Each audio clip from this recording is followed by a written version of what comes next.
The programme we're launching today, called The Pack, which is our volunteering programme for the Rugby World Cup in 2015. To reward those that volunteer week in, week out, what we're doing is 3/4 of our volunteers are coming from rugby clubs, like we're here today at Grasshoppers Rugby Club.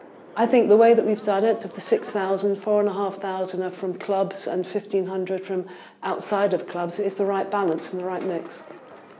I've been fortunate enough to see that impact from the guys that give up their time for the game, these volunteers, selfless guys that make the game tick at every level. You know, when I started my career, my dad was a volunteer coach. Without that kind of involvement and that kind of dedication, things just don't happen and things just aren't as good as they could be, and that's especially true of the World Cup. It's demonstrated here with Grasshoppers Rugby Club. You know, this was literally built by volunteers, each of whom came and laid a brick to build the fantastic club that started in 1950. And they have over 90 volunteers each week volunteering. I think it's about giving something back to the club, and also we need a lot of volunteers because on busy Sundays you've got the entire mini and junior sections all training.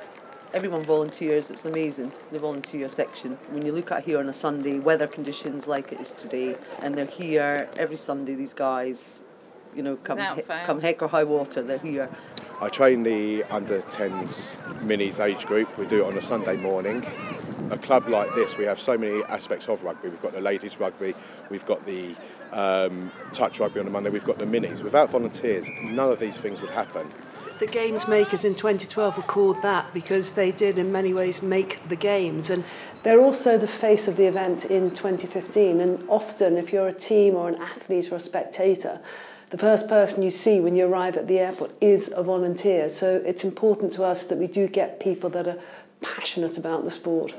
In the 2011 World Cup, I'd see the guys and they'd open up the stadium for me. Often they'd be there to help out when it wasn't actually a training day, and I was sort of saying, look, can I come at this time? And there'd be guys there going above and beyond. If you imagine the pressure that's going around with a tournament like that, it's so important. It's a wonderful opportunity to meet people from all over the world. You see with previous World Cups, there's obviously a buzz around the whole tournament, so I mean it's definitely a massive bonus for rugby, and hopefully just inspires people to get involved. Every single volunteer is important, be they a club member or not. And what it is, it's an opportunity for people that come from outside of rugby to get involved in rugby. And importantly, show us there's an ambition to stay involved in this great sport afterwards. So the opportunity is now to read all about it, and there's a month to decide whether or not you really want to put your name in the hat to be a volunteer, and then sign up from March the 17th. So opportunities start now. If people want to find out more about the volunteer programme, talk to a secretary at your rugby club is one way, and the other way is to go on to rugbyworldcup.com/volunteers.